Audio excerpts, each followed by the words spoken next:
Yeah, I'm really excited to be here today to be having a conversation with Lecia on her book, The Woman at the Front. I've known her for a number of years. We've met through the military museums here at talks, and her passion for the First World War and for this time period, I've always known and appreciated. But I've read her book a month ago. I got my hands on it, and it's just unbelievable from a story point of view, but also from as a historian from the boring historical accuracy point, which I was very impressed with. So I'm really excited to have this conversation with her tonight. Well, thank you very much. That's very kind of you, Jeff. I'm delighted you liked it. And I will in turn introduce Jeff. Jeff teaches at he teaches War and Society at Mount Royal University, and he's the author of one of the books that was most influential in my research, The Empire on the Western Front. And that's my signed copy. And yes, I first encountered him at public lectures at the military museums on World War I, and I was absolutely fascinated. And his talks were so instrumental in having in the setting of the book and in a lot of the making sure those historical accuracies were there. And his next book, which is edited version of the diaries of General David Watson, will be available on November 5th, and I'm looking forward to that very much. Now, we're going to take turns asking each other some questions about our books, and I wanted to start by asking Jeff some questions about his. Now, the book, The Empire on the Western Front, compares a British division, the 62nd, and the Canadian 4th Division. Now, while the British called up retired career officers to command, the Canadians used militia volunteers who were businessmen and like newspaper publisher David Watson. And did that difference have an impact on the training and command of those divisions in terms of morale or the fighting skills that they had? Yeah, that's it's a wonderful question. The issue is Canada didn't have any retirees to call up on just because we're such a small country at this time, and most of the higher ranking soldiers that would have been in Canada would have immigrated back to Britain at this because out of lack of availability, we'd hired what we would have called business leaders at the time to take over, thinking that those skills would be transferable. A lot of the older British retirees who were brought up were found wanting pretty quickly and would be replaced after a few months by younger officers that were proven. Canada sort of does the same thing, though there's a lot more political patronage in Canada because it's so small and they owe their appointments to the Minister of Militia, Sam Hughes. And when you have only 4 divisions, and I'm not saying only in a small, that's still 100,000 Canadians out of a population of 7 million, compared to Britain, that would have 65 divisions they'd be fielding. There's not that same sort of patronage system intimately. So yeah, we had to make do with what we had. And just like the British system, we would make these first appointments. One of the things that Canada was trying to do throughout the First World War was Canadianize it. So if we could get rid sounds harsh, but if we could find Canadian officers that could fill the places of British officers, we would really try to do that to Canadianize our formations. Okay. We got, is that how we sort of got our reputation as being so effective, and the shock troops of World War I and yeah, that's great. We we like everyone, the First World War start off very slowly. So in Second Eep, the Canadians fight a really good defensive battle, but we don't do anything outstanding that would differentiate us from British or from Australian troops or New Zealand troops. The Battle of the Somme, we also falter along with all the other Empire troops. What really happens is in 1917, Canada, like the other countries, other countries are going through a learning curve, but Canada has a bit more time. We're really coming together as a nation, and that with just by happenstance having excellent officers, both Canadian and British, really allow us to do effectively at Vimy Ridge, and we just keep on building off that. And Canadians get to fight together as a contingent, and though we're fielding 150,000 troops, we keep them in pretty small units as opposed to British that are forced to fight everywhere and spread out.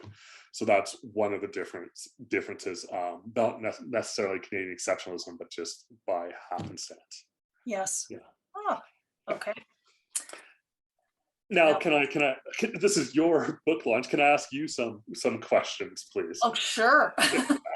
So there's two sort of ways I want to ask questions. One is from a historical perspective, and just I know how hard it is to do research on something that's 100 years old, and the lack of available resources. So your book deals a lot with different gender roles and just the struggle of your protagonist to get accepted in the First World War, and it rings really true. So my first question is, how did you carry out research to make sure that you found that voice? Well, it was challenging. I mean, for most people who, when you think about women in World War I, you probably think of the posters with the nurses and the mothers and the sort of, they were the face of women in that war, and they really didn't take into account the women in the munitions factories and the ones who served as policemen and ambulance drivers and everything else. And they were supposed to be women were supposed to be sort of nurturing creatures, which was part of the problem with accepting women as doctors on the Western Front. I mean, doctors were seen as butchers at the best of times. They were thinking, well, if a man wakes up and finds a woman leaning over him, then he's not going to allow us to do surgery. So I originally thought this book would be about a nurse. And then when I found out that the British didn't allow female doctors at all on the Western Front, I thought, okay, that's going to be a much better story. Yeah. And I was very fortunate in that when I was doing the research, it was the centenary of the end of the war, 2018. And there was a lot more retrospectives and a lot more information and a lot more personal accounts were coming out. So I was able to access a lot of those. And I thought that was it was just amazing how many contributions that women actually made to military medicine and to the war in general, that sort of went largely unnoticed. Like Marie Curie, the Nobel Prize winner, formed this incredible little brigade of mobile X-ray units and went around the Western Front teaching people how to use them. And it was so helpful. People didn't have as many limbs amputated because she did this. And engineers, like there was an engineer who created this pump that pumped out the gas from the trenches. And nobody even knows this woman's name. They wouldn't even admit her into her own engineering society because she was female. And and the women who did become doctors they would sort of form their own units and go overseas because the British wouldn't accept their help, and the French would happily take them, and the Belgians. So they received a lot of accolades and medals and everything else from those countries. But when they returned to Britain, they were largely ignored or forgotten. So yeah, it was challenging doing the gender stuff, but very fascinating. Yeah, no, for sure. I know how challenging it would be. Another question I had that's more about you. There's a lot of conflict that your protagonist has to go through just getting overseas, getting to the front, and then dealing with all that pushback. But then it's obviously the stories in the backdrop of the First World War, and the First World War in March of 1918, before the Germans are going to launch a massive offensive. And though you often allude to the Germans in the story, they're not so much a main antagonist of the story. They're sort of a faceless enemy, perhaps, that there's this constant threat. And if you read the signs, you could view that this threat is growing and growing. You do it brilliantly through artillery becoming more and more powerful and stuff like that as the book rolls on. But why did you decide to keep, sort of for lack of better words, the Prussians faceless while she's having to deal with all this other conflict? Yeah. In one of the very early drafts of the book, there's a group of POWs who are brought to the casualty clearing station where she is. And they're sort of them, and there's a lot of prejudice against them, and things like that. And I thought, well, this is fine, but I wanted to make the war itself the villain Okay. as much as possible. So that's more of the big bad war, rather than putting a face on it and an individual prejudice. I didn't really want to deal with the prejudice. I mean, we have enough prejudice against her as a female, so Yeah, absolutely. that's fine. So that's basically why I decided to leave it as anonymous for enemy combatants. Yeah. Let's see. Now, I should ask you another question. Let's see. I actually love just hearing you and your book. You don't have to ask me anything. I just want to hear okay. Now I have a background in writing historical romance, as well as an interest in medical and military history, which led me to start one of my books at the Battle of Waterloo. And I know other authors, and I'm thinking of Bernard Cornwell particularly, wrote his Sharp series, where he has an officer who rises through the ranks, and that was like completely false. Yeah. And that he did not approve of that, and he didn't allow that to happen. And I know that by the time the Crimea came along, they were still the same problem, that he wanted gentlemen as officers. Now, how much of that sort of continued into the World War I era, where ordinary people weren't getting the command posts? Or Yeah. So it absolutely still happened in 1914. But you look at someone like Arthur Curry, who was a school teacher, a failed real estate agent who embezzled money in Victoria, and he starts at a rank of a battalion commander, and he rises to become a lieutenant general. It's so in 1914 that would have been very accurate in this 19th century Victorian way of gentlemen officers would have existed. But when you're expanding to such a great breadth, you can't deal with that anymore. And when days go by where thousands of people die, just because you're a gentleman doesn't necessarily mean you're competent. And so you're going to have to weed them out, because you just can't deal with it. So looking at the British example, and Canada's within it, you have at the beginning of 1914, 6 divisions, but they're largely a policing force around the empire. And you're going to grow to 1.5 million men fighting on a 300-kilometer front. There's only so many gentlemen. And within those gentlemen, there's only so many that are worthwhile. That's a hard way of saying it. There's only so many that could command at that level. And so at the very top of the British hierarchy, there's going to be 5 or 6 soldiers that are absolutely come from the British ruling class. And we could have this idea of lions led by donkeys, but it's unfair. Those 6 were extremely competent. Of course, they made mistakes. And of course, I'm going to say there has to be a personality flaw, because for me personally, I cannot imagine commanding hundreds of thousands of people and knowing that 10,000 are going to die tomorrow and not have a nervous breakdown. So you have to be very confident in your decision making and stuff like that. So yeah, long answer to your story. At the beginning, it was absolutely paramount, but by 1916, the Battle of the Somme, they were really rising from having that skill set and being competent. That said, it's not like a private's going to rise up and become even a lieutenant colonel, but a private might be commissioned and stuff like that. So no Sharps in World War I. No Sharps, but more realistic than in Waterloo. There would be movement. Where Yes. Waterloo, there would not have been. It's like, yeah, who is your dad? Great. Oh. Yeah.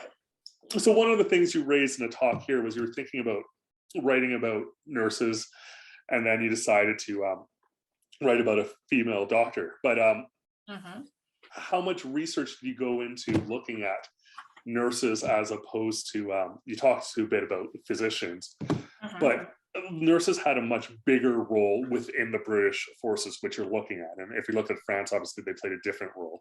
But yes. What was your what was your take? Because the matron, so the head nurse, plays a pivotal role throughout the book, and it's sort of Yes. it's a, for lack of better words, it's a learning curve that follows through this individual's guidance. So first of all, how Yes. did you do the research? And going back to that research question again, but about nurses, but also why was that matron's role so important for your protagonist to have her story arc?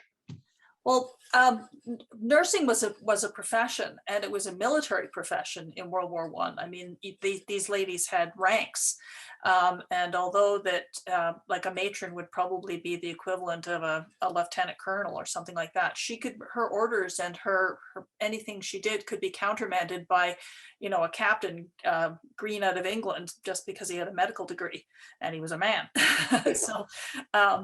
But yes, I mean, like these women they were dealing with a brand new situation, like everyone on the Western Front. I mean, that was a war that was different than anything else had been, and it was a learning curve, especially for medicine. And they were facing a lot of new types of wounds and new types of like shell shock. They didn't understand what that was or how to treat it, and absolutely horrible things. Like faces being blown apart and people being afraid to go home. And so these women had to be, they were the sort of front line with dealing with these people. The surgeons sort of put them back together, and then the nurses had to take it from there. And it was a very, very challenging thing. I can imagine they probably suffered from PTSD on their own, but they also had these volunteers who came out, the volunteer aid detachment, the VADs. And a lot of those were upper class girls who thought, I'll go out and do my bit. And I remember reading some diary entries where these ladies are like, oh, nursed poor private so-and-so this afternoon until he finally died. I wonder what I should wear to dinner with the colonel tonight. So, and it was just so jarring. But yes, it was a profession. And I mean, they came up with some of the best treatments for things like shell shock, or shock, when people came in and they were in shock, and they knew how to warm the body and feed them spoonfuls of coffee, and that turned out to be the very best treatment of all. And they would sort of monitor everything. They had their fingers in every area of medicine, not just the stuff the doctors got to take care of, the elite stuff. So yeah, they were fascinating women. So heck of a career. Yeah, absolutely. And like, wow.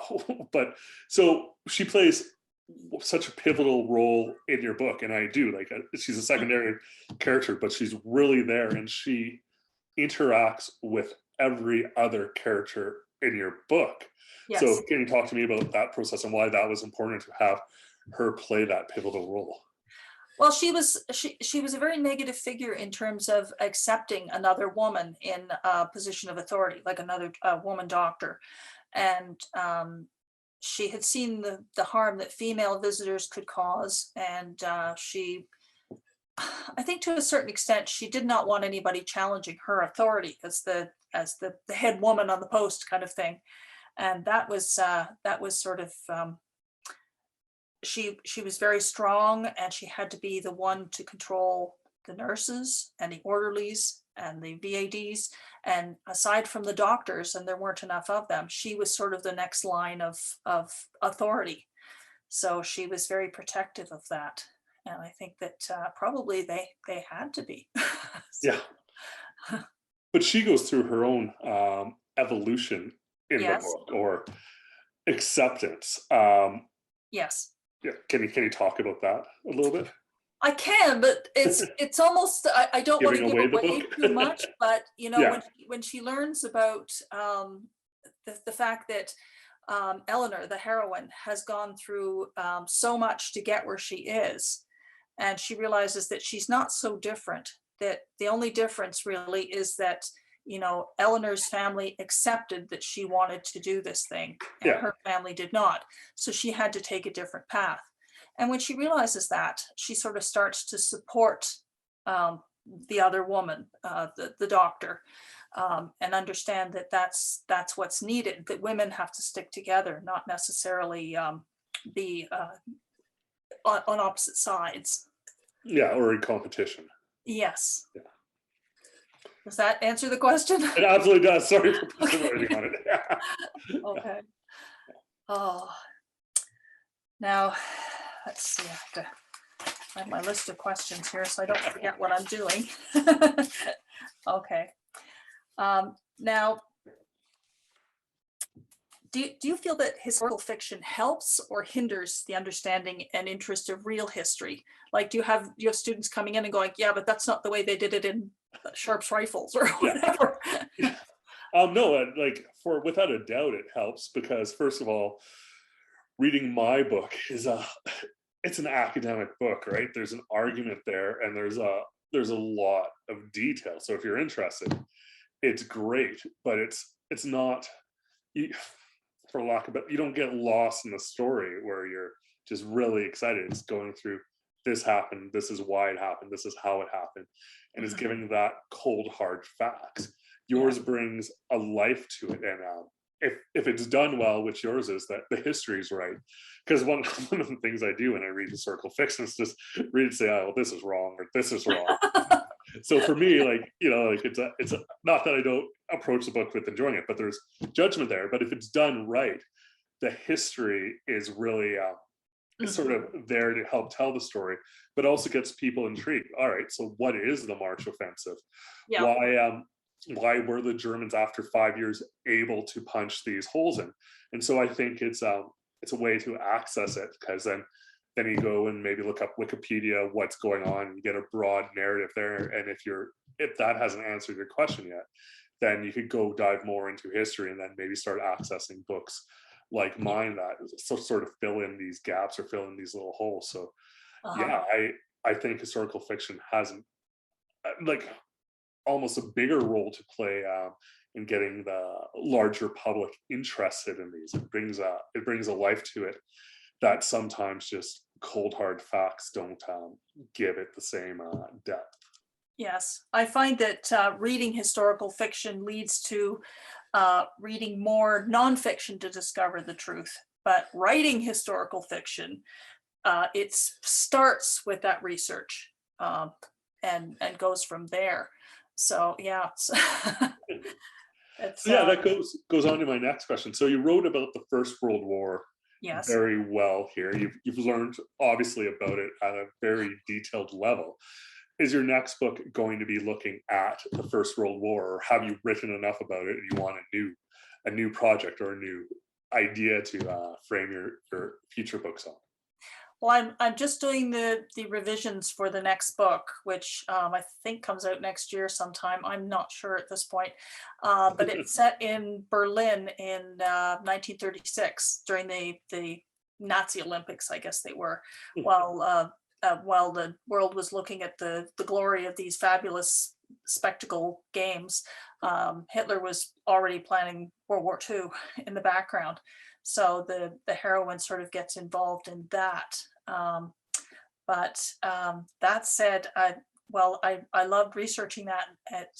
I'm not done with World War I yet, and I have sort of been toying with an idea for writing a book that takes place sort of at the end of the war, and then afterwards, with all the tremendous changes that it brought to society and the world, and the class structure in Britain. So yeah, that's down the road. when the revisions are finished. Now your book's obviously about a British heroine, but you're obviously Canadian and live in Alberta. And though there is absolutely a Canadian link in this book, why did you put it within the British context? Well, I felt that in terms of the medical context, it made more sense to do that. It was just easier to do the research and more likely that she would get over to the front rather than coming all the way from Canada. Yeah. But I guess, I mean, I've always sort of been, I've read more British history than Canadian, with the exception of stuff about World War I, believe it or not. So yeah, it just seemed like made more sense to set it there. So that's why I chose a British system. Okay. Yeah, absolutely makes sense, and I agree with you. There's no way a Canadian doctor, a female doctor, would have made it across because they'd have to go to Britain first before even jumping that boat across to And they'd never let them go. yeah, yeah, that's a Yeah. long boat ride to hide. So yeah, Yes. yeah, And I mean, like the British woman has some connections that can get her to where she needs to be in the story. So that helps yeah, absolutely. a lot.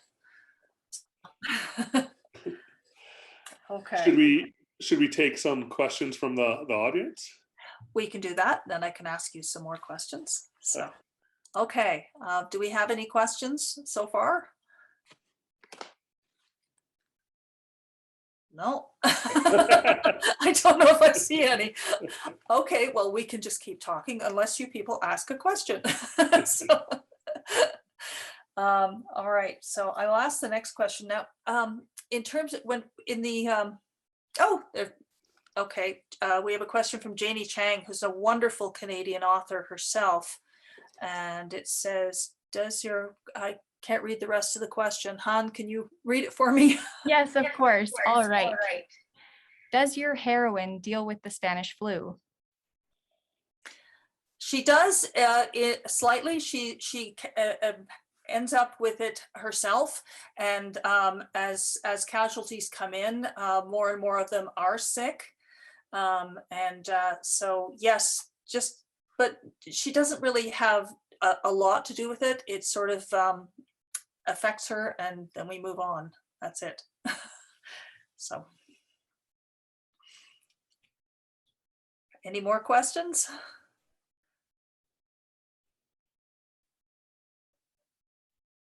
No? Okay, then I will ask Jeff my next question. Now, I know in the Empire of the Western Front, you were mentioning that there were some differences between the training of the British and the Canadians. Now, did the British had slightly less training than we did, I think it was, and that now did that affect the rate of casualties or the type of casualties or the amount of shell shock that that these people experienced during the war? Yeah, the Canadians had less training's a hard way of saying it because they're all spending their time training if they're not fighting. Canada by 1917 had a different role to play than British divisions. British divisions would be moved around a lot more. And a division in the First World War is 20,000 people. So they would be moved around to different fronts, and they would have roles in helping build logistics or roads for defensive actions as well as offensive actions. By this time, as you mentioned, the Canadians had become sort of known as the shock troops of the British Empire. So what they would be training is purely in the offensive. So they wouldn't be used to be holding wide spaces or building roads and other logistic stuff. They would be brought in as sort of a hammer blow against a German line.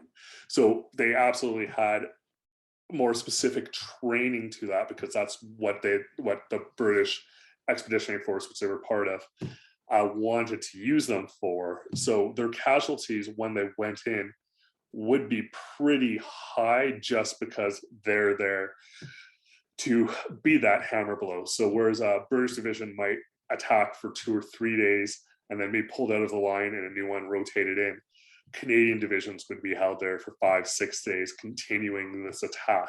And just by that, they would have more casualties.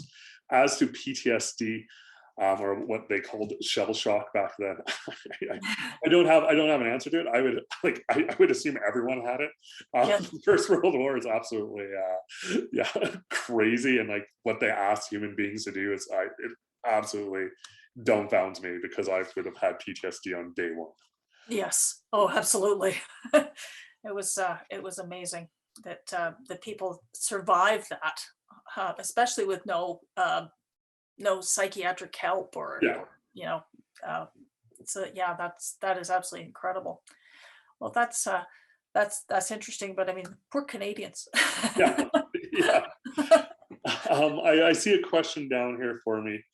I'm wondering whether your book talks about the lumberjacks who went over on the Western Front. No, it doesn't talk about lumberjacks specifically, but it does talk about citizen forces, which lumberjacks would have been part of. But no, it doesn't specifically. But it looks at how do you train citizens, largely a volunteer force, and how do you grow that with a population of 7 million Canadians, and then you have 150,000 fighting on the Western Front, another 400,000 supporting them. So it talks about that evolution of taking a citizen and making them into a professional soldier and how that happened. So hopefully that answers your question. But no, I don't think the word lumberjack is mentioned once in the book. Okay. And did Patrick have a question? I saw there was a hand raised. Patrick, if you would like to unmute yourself and ask, you're welcome to. I'm not sure if that was intentional or not, though. Maybe not. Okay. So what you mentioned that to me earlier, that your next book is about the 38th Division, 38th Battalion, which is a battalion that's near and dear to my heart, because my great uncle served in that battalion, and he fought at Vimy Ridge where he was killed. And going over to find his war grave after the war, or after. My grandfather was there as well. He was with the artillery behind the lines. And when he went forward to find his brother after the battle, he found that he had been killed. And he made me promise to go over and find the grave, which we finally did. But yes, and doing research about the 38th and sort of trying to figure out where exactly he would have been, I found that extremely fascinating. So what is it about the 38th that your book is about? Or so the 38th is thank you. It's about a regimental history just of the 38th. So I'm just taking a battalion and following it through from raising it to fighting on the Western Front and throughout its evolution. A battalion small enough that you can really look at lots of different moving pieces, other than the broader study, which my book, The Empire on the Western Front, does. The 38th has a lot of primary documents still around, so it's, for research purposes, it's very straightforward. And yeah, and 38th was commanded and raised by a gentleman known as Colonel Edwards, and it was this idea of a gentleman soldier. He would have been, in 21st century parlance, a billionaire, and so he's leading this battalion. He's relatively confident. He gets wounded at Vimy Ridge and taken out, but I find it a bit bizarre that because you're rich you could take 1,000 men over. So yeah, so it's interesting. And he wrote a diary, and his diary is very interesting. Because he's a billionaire and he's at the top of the social hierarchy, when he's having conversations with generals above him and whatnot, he's approaching it from, well, I'm a billionaire, so I could do what I want. So yeah, it's it's interesting in itself. Was he a lumber billionaire? Yes, he was. You're very good. Yeah, he there you go, Jamie. There's your lumber. Yeah, there's your lumberjack. Yeah, but he wasn't a lumberjack. Yeah, but he was. He owned a lot of forests in Ontario. Yeah. Oh my goodness. But Patrick asked you a question. Yes. Oh, hi, Pat. Pat is one of my colleagues at the Museum of the Highwood, and another bookseller. Can you talk about the dilemma you had about the Canadian side of your novel? Well, partially, I decided to include the Canadians as much as I could because of my own heritage. So I have some Canadian soldiers in the book, and there is an English soldier whose brother has emigrated to Canada because of his health, and he settles out in Alberta. So there's a description of our part of the world because I just couldn't resist. Is that what you meant by a dilemma, or did you have something else in mind?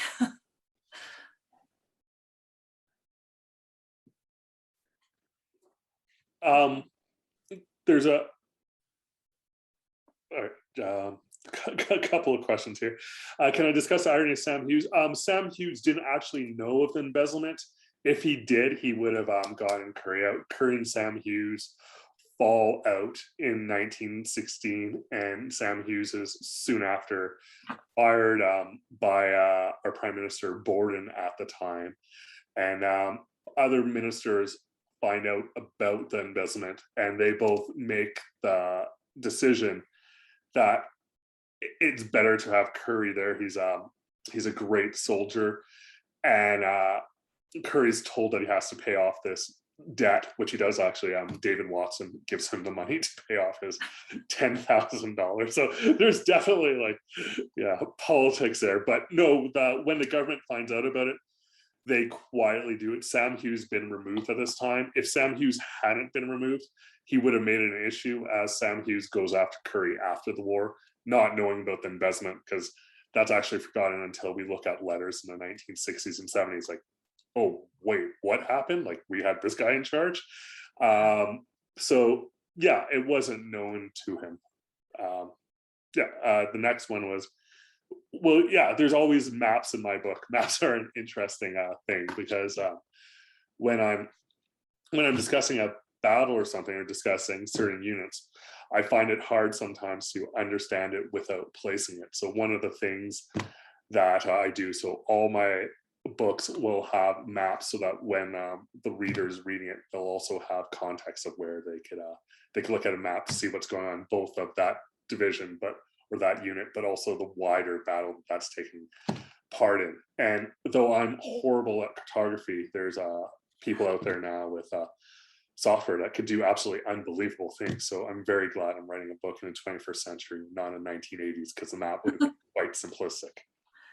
Now that second half of that question is about that I should have included a map in The Woman at the Front as well. But now part of the problem with that is not all the places that are mentioned in the book are real.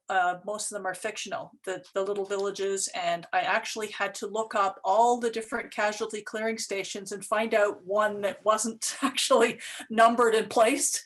So yes, they're all, a lot of that is made up. I mean, yes, it's set sort of in Arras, because that was, or in the area where a lot of the offensive stuff happened in the spring of 1918.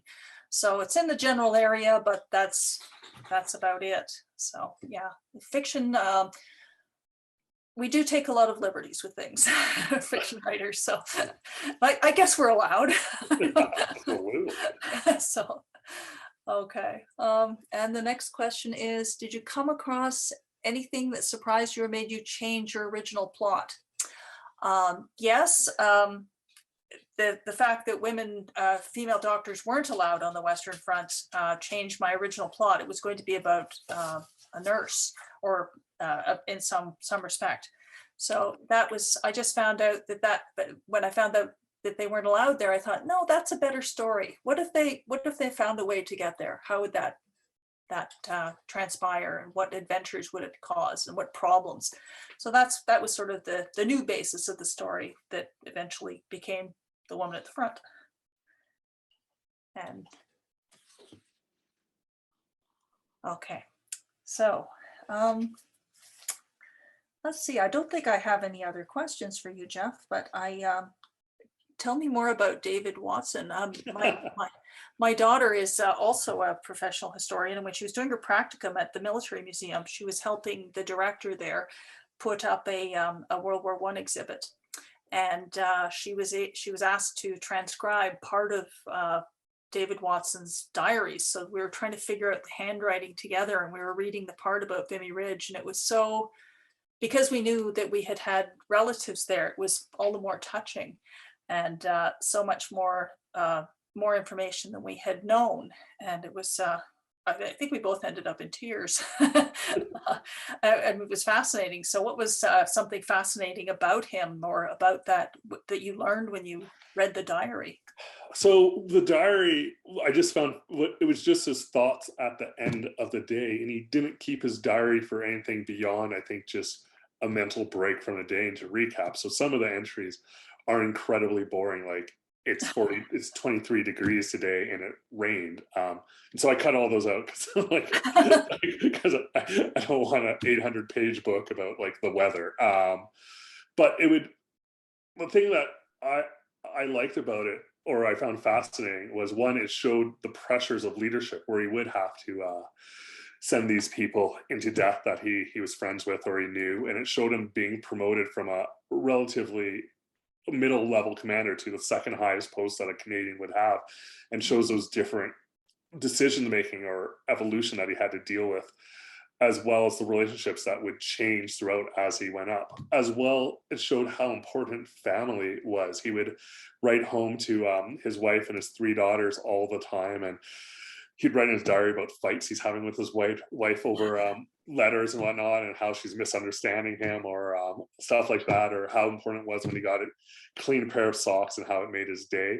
So just the human interest story there was fascinating. And then the strategic story of what does someone who was not a professional soldier but has to lead tens of thousands of men, how do they make these decisions? And then I sort of had to be ruthless in what I had to cut out, because he also has quite the social scene in London, going to lots of different clubs and plays and stuff. And I had to cut a lot of that out just because I don't know about you, but at least academic publishers are, it's not on point, kill it. It's like, oh, okay. Yeah. Well, Yeah. But Lecia, you have another question down here at the bottom of the okay.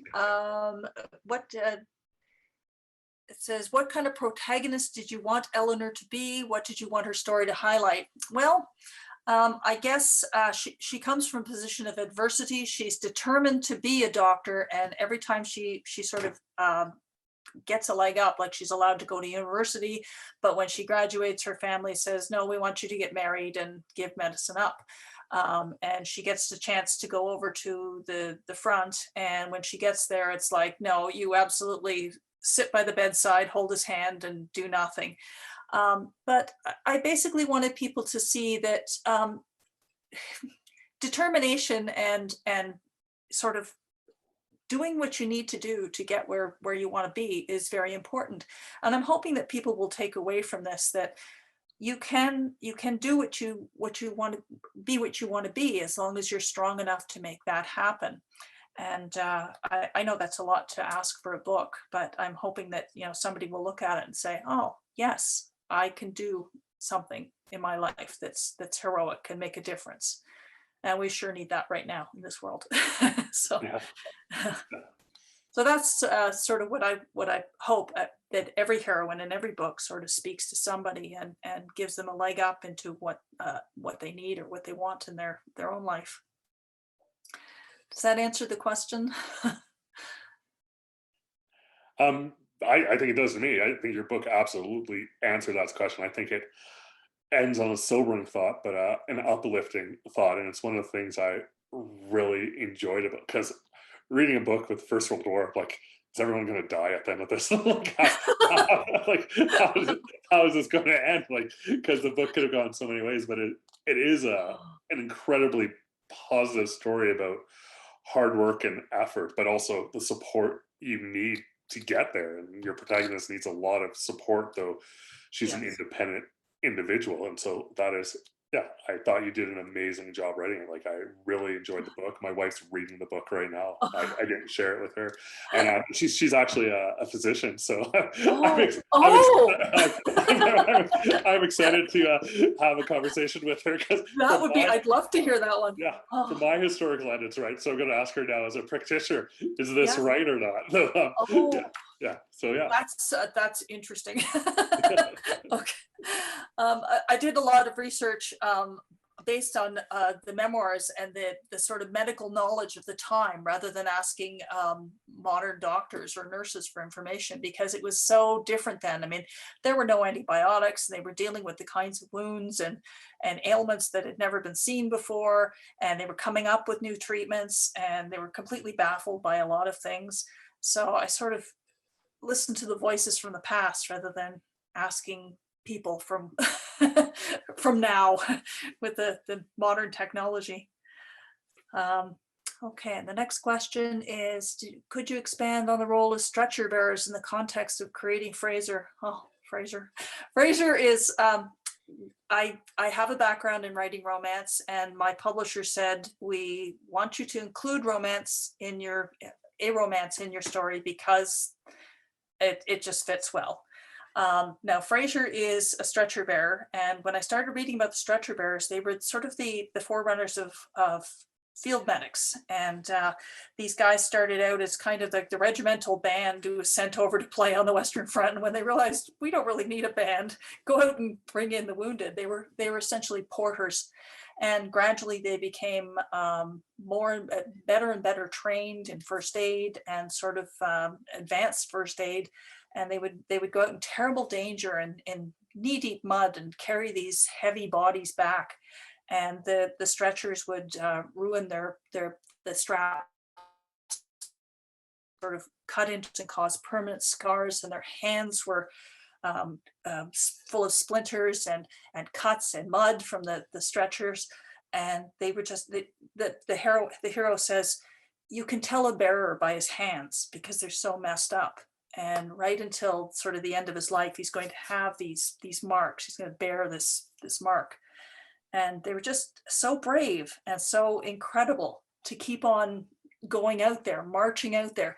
And when they were in the trenches, the guys who were ready to go over the top, they would stand behind them with their stretcher, and they didn't carry weapons. And these men would make fun of them as being, cowards, where's your gun and everything else, until they actually had to have one of these guys or a group of these guys rescue them and bring them back. And then they kind of got it. So yeah, I thought, and also Fraser is a different class from Eleanor. He's not of the same class. He's a gamekeeper's son from Scotland, and she's a doctor's daughter. So the chance of them having a relationship is almost, it wouldn't happen in England. But war sort of creates different connections. And I read a fascinating book about romance in war, and they said that basically it's almost a threat to fall in love because it makes it harder because you're leaving someone behind, and it sort of makes the dying worse if it comes to that. And it's not a when it's going to happen or an if it's going to happen, it's when I'm going to lose this person and it's going to be over. So yeah, that was intense creating Fraser. He carries a lot of weight as a stretcher bearer in more ways than one. So so what else can we talk about? I think we're almost finished anyway, our hour. Does anyone have any further questions that they would like to ask about either of our books or about the history of the war?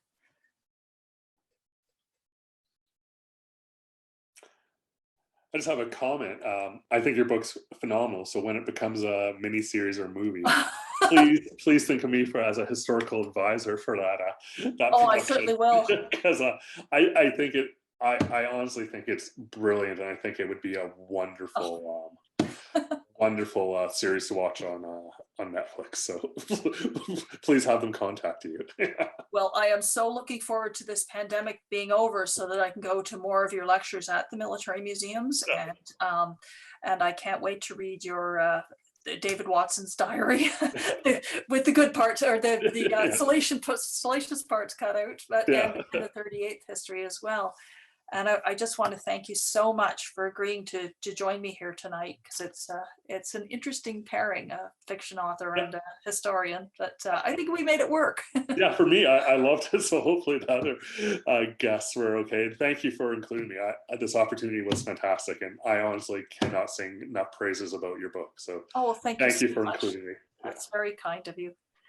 All right. Good night, everyone. And please, if you're going to buy either of our books, I think you can drop by Shelf Life and talk to the absolutely amazing staff there, and they will direct you to our books and a whole bunch of other fabulous reads as well. So